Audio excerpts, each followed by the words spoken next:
दश्च सूत्रारंभ होता है दश्च, क्योंकि कल आपने अतगुणे से प्ररूप कर दिए थे और स्थिति बन गया था इद धन औ, और उसे पूर्वत प्राप्ति सब कथन करना पड़ेगा। इद धन औ में, इद धन औ में पूर्वत गुण प्राप्त था, उसे बात दिया था वृद्धि में, है ना, और वृद्धि को बाद में प्रतिपूर्व सवर्ण, उसको भगा दिया नादिची ने, अतएव लौट आया वृद्धि ने और बना है रूप इदौ। इदौ बना लीजिए, फिर सूत्र लगाएंगे दश्च। दश्च दहा षष्ठी एक वचन च अव्यय दो पदों वाला सूत्र है। इदमोदस्य महस्याद विभक्तौ, इदम के दकार को मकार आदेश हो जाता है, विभक्तियों के परे रहते। विभक्ति संज्ञा पहले आप कर चुके हैं जब तदादि नाम लगा रहे थे, है कि नहीं, दोबारा करने की कोई जरूरत नहीं है। विभक्ति से विभक्ति संज्ञा की सहायता से यह सूत्र प्रवृत्त होता है दश्च सूत्र। तो इदम के दकार हो गया मकार सूत्र से, तो रूप बन गया इमौ। इमौ रूप हो गया इमौ। वृद्धिरेची, यहाँ पर सहायक सूत्रों को ध्यान रखना पड़ेगा ना। वृद्धिरेची से वृद्धिराज से वृद्धि संज्ञा, स्थानांतर तमह तब सत्काल की सहायता से वृद्धिरेची वृद्धि करेगा। उसके बाद दश्च दकार को मकार कर दिया, रूप बन गया इमौ। इदम धन जस, पूर्वत प्रक्रियाएं बोलेंगे। इदम धन जस है, जस का बच गया आस,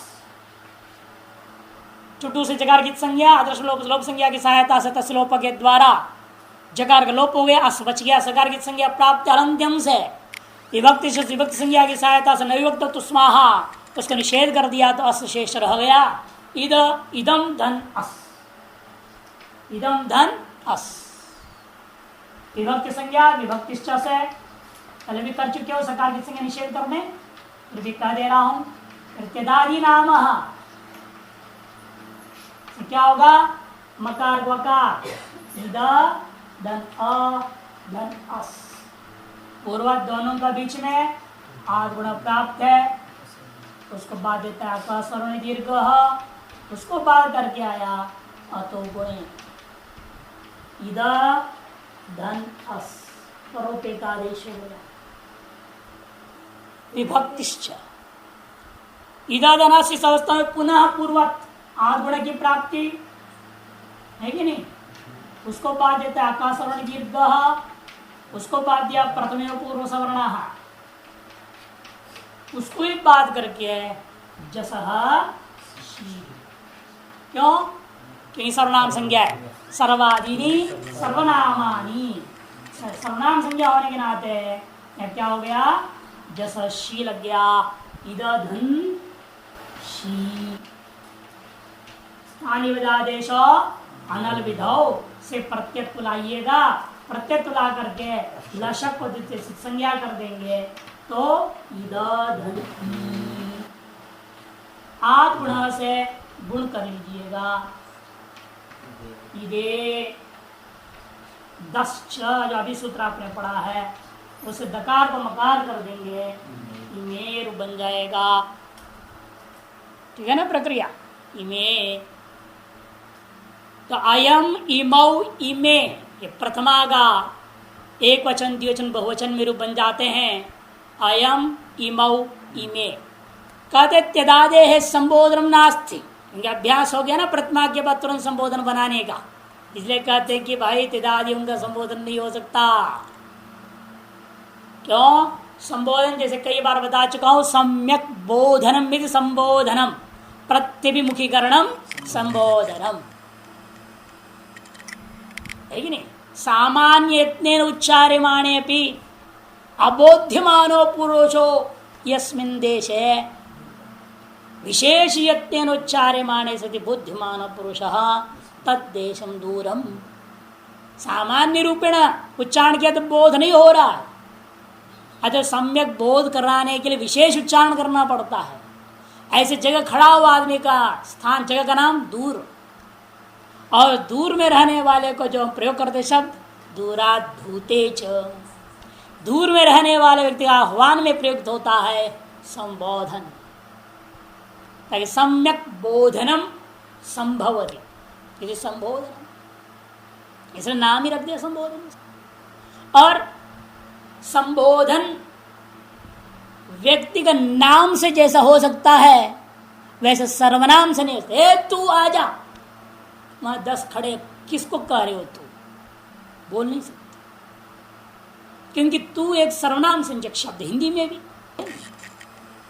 और सर्वनाम से व्यक्ति विशेष का बोध नहीं हो सकता है, व्यक्ति सामान्य का बोध होता है।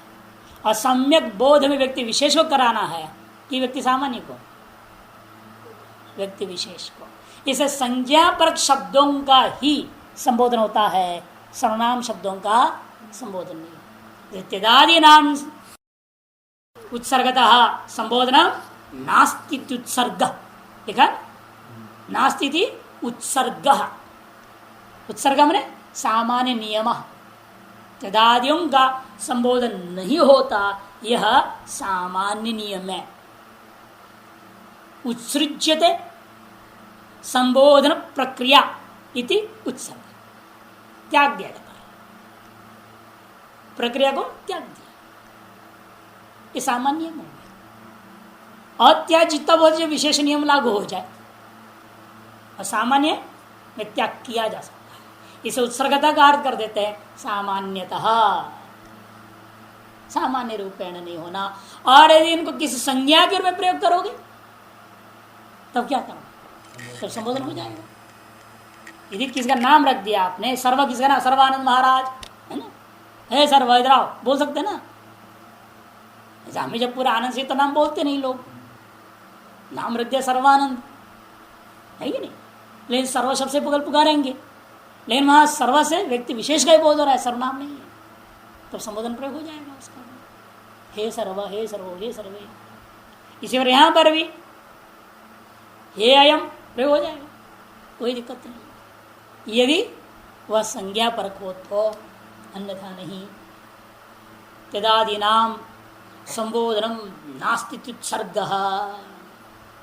अच्छा, बाकी शस्तक प्रक्रिया बिल्कुल यही है, केवल अंतिम सूत्र से थोड़ा बदल जाते हैं, है ना। देखिए, अम्माया अम, इदम धन अम, इदम धन अम, पूर्वत्यदाग्रम से होगा, आज गुणा का प्राप्त किया तो उनसे प्ररूप हो गया इद धन अम, इद अम हो गया, इद धन अम।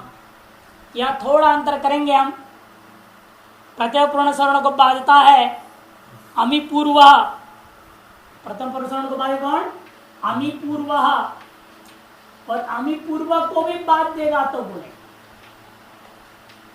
और इन दोनों में छे प्ररूप एकाश होकर के इदम बन जाएगा।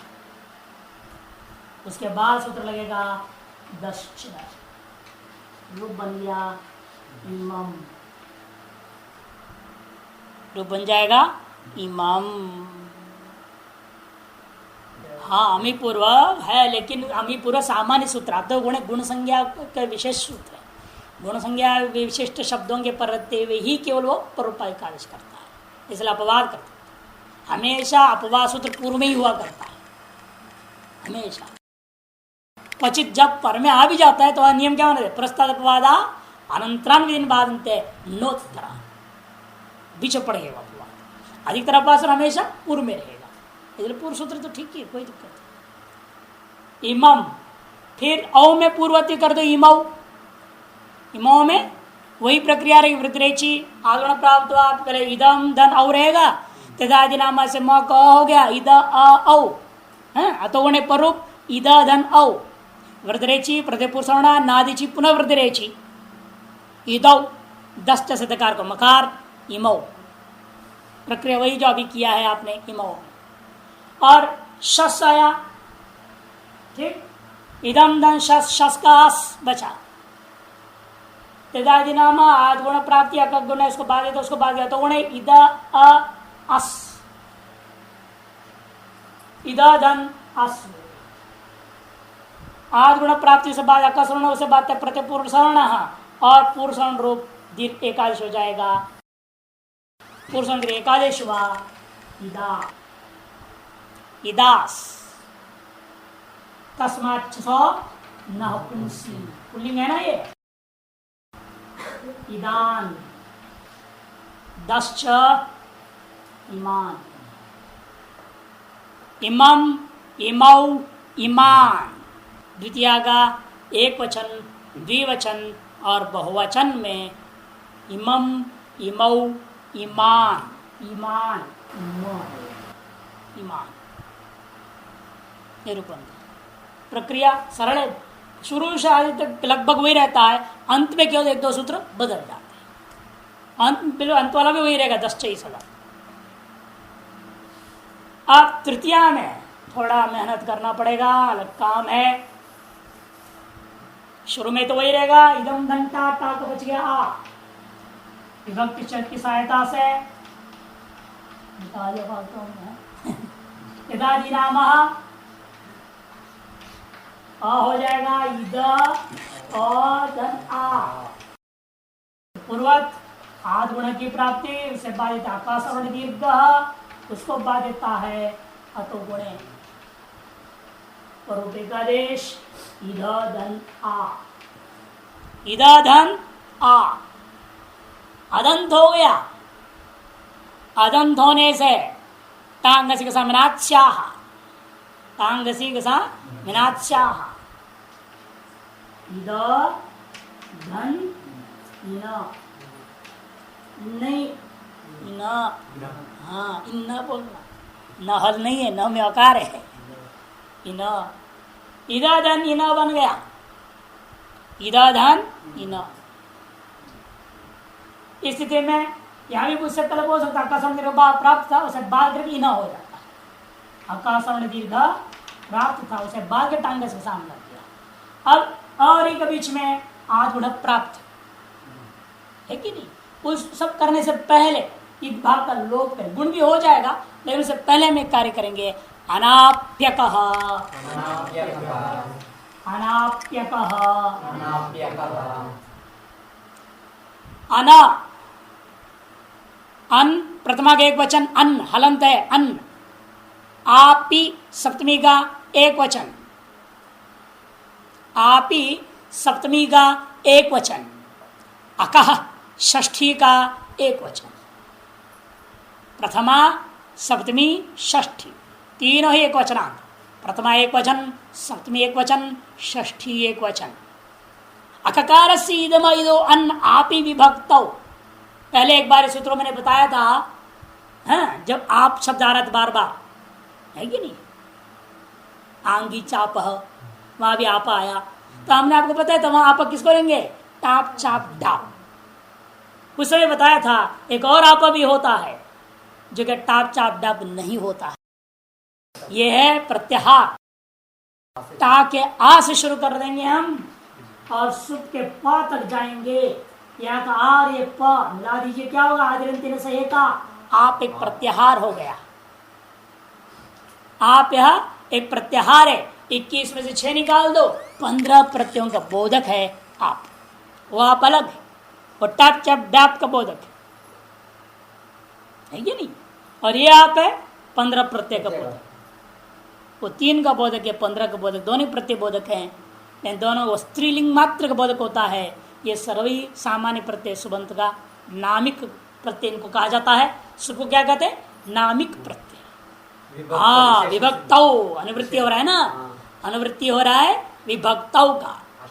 वो बोलते हैं आप विभक्ति लेनी पड़ेगी, अष्टना विभक्तौ सूत्र है, विभक्तौ आ रहा है सभी में, ऐसे पहले भी सब सूत्रों में विभक्तौ आया, तो विभक्ति संज्ञा तो सुख की होती है, टाप चप डाप का तो होता नहीं।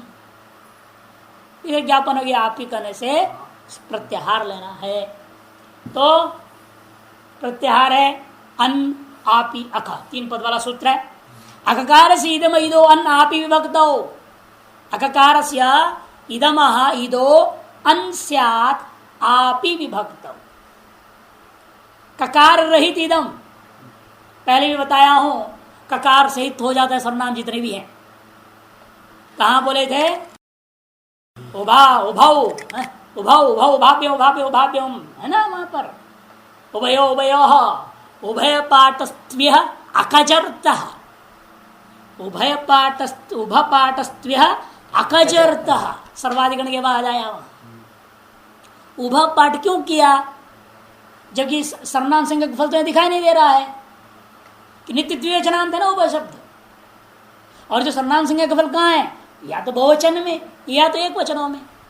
प्रथमा का बहुवचन, षष्ठी का बहुवचन, और चतुर्थी पंचमी षष्ठी सप्तमी का एक वचन, षष्ठी नहीं, चतुर्थी पंचमी सप्तमी, इनके एक वचनों में सर्वनाम संज्ञक कर लाभ है।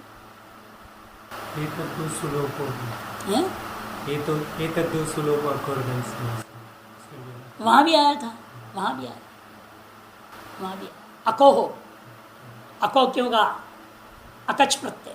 यहाँ इदम शब्द को भी अकच करेंगे ना, इदका बनेगा, इदकम विभक्ति प्रातिपदिक बनेगा, इदकम, ये अकच प्रत्यय हो गए बीच में। अव्यय सर्वनाम नाम अकच प्राक्टे है एक सूत्र, अव्यय सर्वनाम नाम मकच प्राक्टे है, वह प्रकृति का टी भाग बैठने वाला है। ऐसा विचित्र प्रत्यय है ये, जो प्रकृति होगा इदम, उसका टी क्या है? अम, इद, अम क्या है? टी संज्ञा हो गया अम का। अचांग के मध्य जो अंत्य है, दो अच्छे ई और द में अ, दो में से अंत्य कौन है? अ, वह है आदि में किसका? माँ का। ऐसा समुदाय हो गया अम, इस अम की टी संज्ञा हो गई। अचोन्त्यादि टी, अचा मध्य यो अंत्य स आदि यस्य तट्टी संजन स्यात्, है ना। अब इसकी टी का पूर्व में बैठेगा अकच प्रत्यय। अकच में एक संज्ञा के चला जाएगा चित स्वरार्थ, और अकार उच्चारणार्थ है, अक बीच में बैठ जाएगा।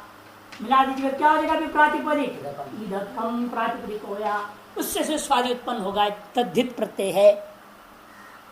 इसको कहेंगे ककार सहित और एक ककार रहित। और ये सूत्र कहां लगेगा? अककारस्य इदमः, ककार रहित इदम में ही लगता है, ककार सहित इदम में नहीं लगेगा। अककारस्य इदमः इदो अन स्यात् विभक्त, आप ही विभक्त हो। इसके इद भाग को अन होगा, इद भाग में, इद भाग का मतलब ये हो गया इद अ धन इन, ऐसा विभाजन करके लिखूंगा ताकि समझ में आए आपको। इसको क्या होना है? अन आदेश होना है। अककार से इदमः ईदो अन स्यात्, आप ही विभक्त। अब ऐसे स्थिति में क्या हो गया? ये अर्थवान हो गया, क्योंकि इधा से भी षष्ठी है, इदमः से भी षष्ठी है, इदम भी अर्थवान है, उसका भी पता ईद भी षष्ठ्यंत हो गया, वो भी अर्थवान हो गया। कि षष्ठी के षष्ठ्यंत पद वाच्य जो होता है वो अर्थवान हो जाता है। अतएव आपने जब सूत्र में लिख रहे हो इदमः इदो अंस्या, ऐसा लिख देते वृत्ति, इदम का जो इद उसके स्थान पे अन, ऐसा ही अर्थ कर देंगे। यहां भी षष्ठी हो गया, इधर भी षष्ठी है, ये प्रथमा है, ये भी षष्ठ्यंत वाच्य हो जाएगा, ये भी अर्थवान हो जाएगा। और ये अर्थवान हो गया तो अलंत से आएगा, और उसको बाल करके अनेकाश सदस्य, ये प्रक्रिया। तो इस तरह से अन्नादेश भाग को पूरा, तो क्या हुआ? अन धन इन, अना इन, अनाधन इन, आद गुण गुण कर दीजिएगा, अनेन, तो अनेन तृतीया का एक वचन का रूप बन गया। अनेन इदम धन भ्याम, इदम धन भ्याम, यहाँ भी काफी कार्य करना है। विभक्ति की सहायता नाम से हुआ इद अभ्याम, आद गुण प्राप्ति, उसे बाध्याकर्षण करे, उसको बाध्या तो गुणे, तो इद धन भ्याम, इद धन भ्याम, अनाप्यक की प्राप्ति, अनाप्यक का प्राप्ति हुई, उसको बांधेगा अनाप्य का प्राप्त हुआ, क्योंकि सभी वक्त में करता है, आजादी हलादी सब जगह कर रहा है वो, है कि नहीं। और अगला सूत्र हली लोप कह दिया, उसके आधार पर हम लोग क्या करेंगे, अनाप्य को केवल आजादी में मान लेंगे, क्योंकि हली लोपा हलादियों में लोप करेगा युद्ध को, इसलिए ये सूत्र का अपने आप अवस्थित हो जाता है, आजादियों में बच जाएगा। लेकिन फिर भी हलादियों प्राप्ति तो बताना पड़ेगा, आपको प्राप्ति तो बतानी पड़ेगी। इसे अनाप्य को बांध रहा है कौन सा सूत्र, हली लोपः। हली लोपः इदजन्भ्याम, इस अवस्था में हली लोपा आ गया। इदजन्भ्याम इस अवस्था में भी बोल सकते हैं सुपिच की प्राप्ति है, सुपिच को बाध करके अनाप्य का आया और अनाप्य को बाध करके हली लोपा लगेगा। यहाँ जिसमें रामाभ्याम बनता है ना, वैसे यहाँ पर इदाभ्याम बन सकता था, उसको बाद अनाप्य का अनाभ्याम बना बोलेगा, उसको बात कर कहते नहीं आभ्याम बना बोलेगा ये हली लोपा। हली सप्तमी एक वचन, लोप प्रथमा एक वचन, दो पदों से सूत्र है। अककार से इदम इदो लोप आप ही हला दो, अककार से इदम इदो लोप स्यात् आप ही हला दो। आप प्रत्यार में जो हलादी विभक्ति है उनके परे रहते हुए ककार रहित इदम शब्द का इद भाग को लोप हो जाएगा। धन ध्यान रखता हूं, ठीक है। अब इसी पूरे का लोप करने की प्राप्ति हुई, तब सूत्र आ रहा है अलोन्त्य से, कहता है नहीं दकार को लोप करो। इतरूपी समुदाय षष्ठ्यंत के द्वारा निर्दिष्ट है, षष्ठ्यंत के द्वारा निर्दिष्ट है, अतएव यह अर्थवान माना जाएगा। अर्थवान मानोगे तो क्या हो जाएगा, वो अलोन्त्य से आ गया। अलोन्त्य से आकर कहेगा द मात्र का लोप करो, ई बचाओ, ई को बचाना और द मात्र का लोप करना, ऐसा बोलने आ रहा है। तब एक परिभाषा आती है, वो कहते हैं नहीं नहीं ऐसा नहीं कर सकते, पूरे युद्ध का लोप करना है बोलेगा। कैसे, वो कहते हैं यहां अलोन्त्य विधि नहीं लगाओगे आप, नानर्थ की अलोन्त्य विधि अनभ्यास विकार है। अभ्यास रूपी विकार को छोड़ करके, अभ्यास रूपी विकार भी अनर्थक होता है। जैसे भू धातु है, उसको आपने दित कर दिया, बभू हो गया, है ना। और यहाँ पर क्या था, वास्तव में भौ था ना, भौ को आपने भो कर दिया कि नहीं कर दिया, कैसे कर दिया, विकार है, अभ्यास है। यहाँ भी आगम भी कर दिए तो भू भू दित हो जाता है, वह का लोप कर दिया, किसे लोप कर दिया, वालों से लगा देना, भू वह मात्र का लोप कर दिया आपने, शेषे लोप। तब कहते हो अभ्यास विकार है, अनर्थक होने पर भी वहां आलोन्त्य लगेगा। इसको कहते हैं जब दुरुच्चारण होता है, उसके पूर्व का नाम अभ्यास, पूर्व का नाम क्या है, अभ्यास। पूर्व अभ्यास एक सूत्र आप क्या आएगा, बभू इत्यादि बनाते हैं, और भू भूता बकार का लोप किया, केवल वह का लोप किया, पूरे भू का लोप नहीं किया, अंत्य का लोप किया। क्योंकि अभ्यास रूपी विकार में अनर्थक होने पर भी अलोन्त्य से लगेगा। अभ्यास रूपी विकार को छोड़ के, अनभ्यास विकार मैंने अभ्यास रूपी विकार को छोड़ के अन्य अनर्थकों में अलोन्त्य विधि नानर्थके अलोन्त्य विधि, अनर्थकों में अलोन्त्य सूत्र की विधि नहीं लगती है। लेकिन अनभ्यास विकार, अभ्यास विकार को छोड़ के, अर्थात अभ्यास रूपी विकार से भिन्न अनर्थकों में अलोन्त्य विधि लागू नहीं होता। यहां पर इसलिए लगाना पड़ेगा हमें, षष्ठ्यंत पदवाच्य भले हैं इद, षष्ठ्यंत पदवाच्य है इद, अतएव अर्थवान जरूर है अपने आप में, किंतु दूसरी न्याय बोलता है समुदायो ही अर्थवान, समुदायिक देशो अनर्थवान, समुदायो ही अर्थवान, समुदाय से एक देशो अनर्थकः, इस नियम के आधार पर इदम रूपी समुदाय की प्रातिपदिक संज्ञा हुई थी, इत रूपी समुदाय की प्रातिपदिक संज्ञा नहीं हुआ।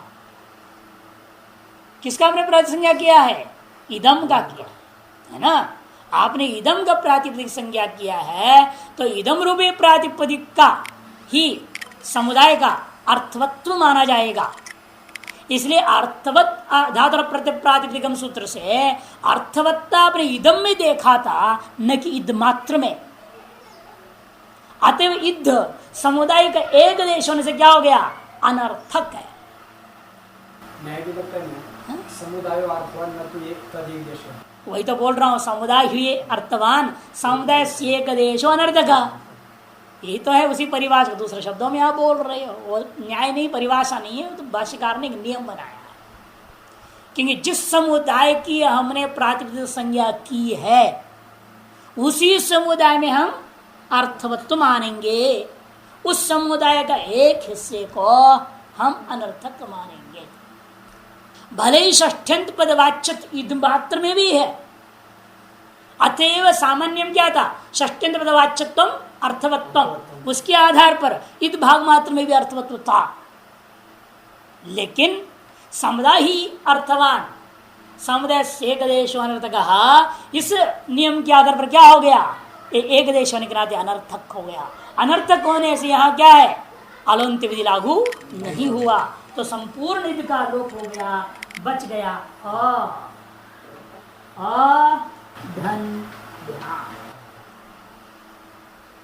अधन भ्याम। इस अवस्था में अब फिर से पीछे लौट रहा है। सब काम होने के बाद सुपीछे जब लौटेगा तब वो कहेगा अदंत अंग चाहिए। लेकिन यहां पर तो अवर्णांत अंग तो है ही नहीं, अदंत अंग का है। क्योंकि और भी एक ही वर्ण वो किसी का अंत में तो है नहीं, वो अकेला बैठा है। वो किसके अंत में? नहीं, अंतादिवच्च से नहीं चलेगा। अंतादिवच्च तो एकादश हुआ, तो कहां लगा रहे हो अंतादिवच्च तुम? एकादश तो हुआ ही नहीं। एकादश अतोगुण पूर्व पहले किया है, उससे भी क्या पूर्वांत पराधव से आप समुदाय नहीं सिद्ध कर सकते। वो धर्म लाएंगे, पूर्व का धर्म, पर का धर्म लाने के लिए अंतादिवच्च होता है, समुदाय बनाने के लिए नहीं होता है। समुदाय बनाने के लिए हमें व्यपदेशवत भाव सूत्र लाना पड़ेगा। आगे सूत्र आ रहा है आद्यंतवदेकस्मिन्,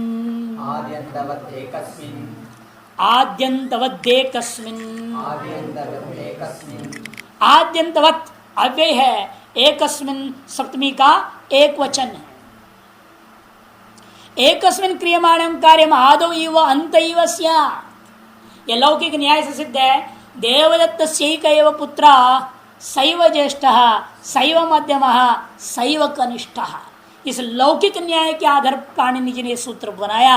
अमुख्य मुख्यवद व्यवहारो व्यपदेशवत भाव नियम है। अमुख्य मुख्यवत भाव, क्योंकि इसको अंत मानूंगा तो इधर कोई आदि मानना पड़ेगा, यहां मध्य मानना पड़ेगा। जब ये आदि है, यहाँ मध्य है, तो ये अंत है। इसका मतलब क्या? ये अमुख्य है, ये आदि नहीं है, वो आदि नहीं है। उसी में आदित्य व्यवहार मुझे करना पड़ेगा। जब इसको अंत स्वीकार करोगे, इसका मतलब क्या? आदि कुछ भी नहीं था, तो आदित्य भी समझना पड़ेगा ना। मैंने अमुख्य में मुख्यवत व्यवहार कर दिया, अमध्य में मध्यत्व मानना, अनादि वाले में आदित्य मानना, और अंत में अंत तो है ही है। अमुख्य मुख्यवत व्यवहार व्यपदेशवत भाव, इस व्यपदेशवत भाव करते हैं। वही सूत्र कहता है एकस्मिन, एक ही वर्ण में एक वर्ण बेल बैठा है, उसमें यदि कोई कार्य करना हो उसको क्या मानना है? आदो इव अंत इव स्यात्। उसको आदि के समान अंत के समान मान लेना, अर्थात उसको एक समुदाय मान। सीधे सीधे कहो क्या अर्थ हो उसका? उसको एक समुदाय मान लो। परिभाषा कौन सूत्र है? आद्यंतवदेकस्मिन् परिभाषा सूत्र है क्या? परिभाषा सूत्र है। अव्यवस्था व्यवस्था दे रहा है, यह परिभाषा सूत्र है। इसलिए समुदाय मान लिया आपको, तो अदंत अंग मिल गया। अंग संज्ञा की सहायता इसमें कौन सूत्र? अस्मात् प्रत्यंगम। इसकी सहायता से सुपिच से आपने क्या कर दिया, दीर्घ, तो रूप बन गया आभ्या।